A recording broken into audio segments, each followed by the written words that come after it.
Back in the bad old days, before the 19th Amendment, the men were considered to be the heads of their households and represented their families at the ballot box. So, what happened when their wives were granted suffrage?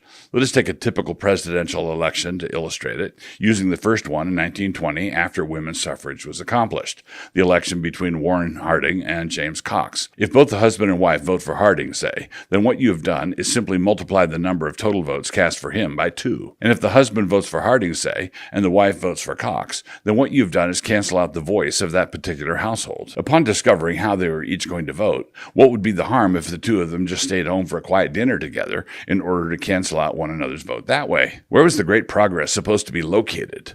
The net effect of women's suffrage was not an advance in women's rights, but rather part of a push to replace covenanted entities, like families, with raw individualism. An overweening state greatly prefers governing an atomistic populace, where each individual is like a BB thrown into an electoral sack. There's no structural rigidity to it, especially after laxity in the law,